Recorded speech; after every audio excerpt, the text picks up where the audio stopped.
According to recent USDA numbers, just 23% of corn has been harvested across the state. It was 73% at this point last year. And while the wet and snowy conditions have played a role in that, KX News meteorologist Robert Sir reports there's another problem slowing down this year's harvest. We all know 2019 has been wet, and that wet year means wet corn. So farmers need to dry that corn before they ship it out. And to do that, they need propane. But it turns out getting the propane they need is a greater challenge than you might think. The propane guys, they're stressed to the max. The propane, I mean, the one morning I think I called him it was 10 or 11 in the morning. I was calling him just to kind of talk, and he said I was the 17th farmer that called him. It's well documented the challenges North Dakota farmers have faced this year, from record rains to crippling blizzards. But now many are facing a new hurdle this harvest season, a lack of gas. Propane, to be specific.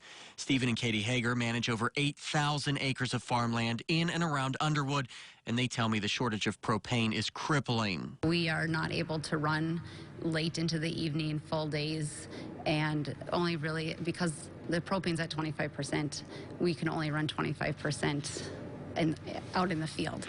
And so that's going to push our harvest potentially into January, if not later. The Hagers need 6,000 gallons of propane a week to keep their dryers running 24/7.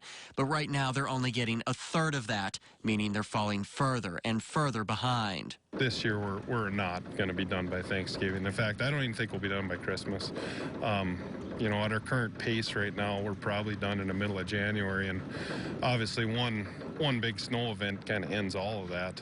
And with all that wet corn just sitting out there, there's another potential issue cropping up. Mold is a potential risk. It is something that we kind of check and make sure that, you know, it's not going to be a huge problem for us. But again, that's why it's a priority to get our crop out of the field. Katie tells me they're so desperate, she's even reached out to Senators John Hoeven and Kevin Kramer, as well as Representative Kelly Armstrong, and is yet to get a response. Reporting for KX News, I'm Robert Sir. Experts say the problem could get worse before it improves because once homeowners begin requesting propane to heat their homes, they get delivery preference over farmers. And North Dakota isn't the only place dealing with propane supply issues. Nearly every other Midwestern state is as well. In fact, 8 states, including ours, have declared emergencies related to propane. The emergencies loosen restrictions on transporting the gas to make it easier to get to states that need it. Experts say there's plenty of propane to go around. The trouble right now is so many states need it that the supply can't keep up. We talked to one supplier in Wilton who tells us by the time the propane makes it up to our area, after feeding other states, there's not much left.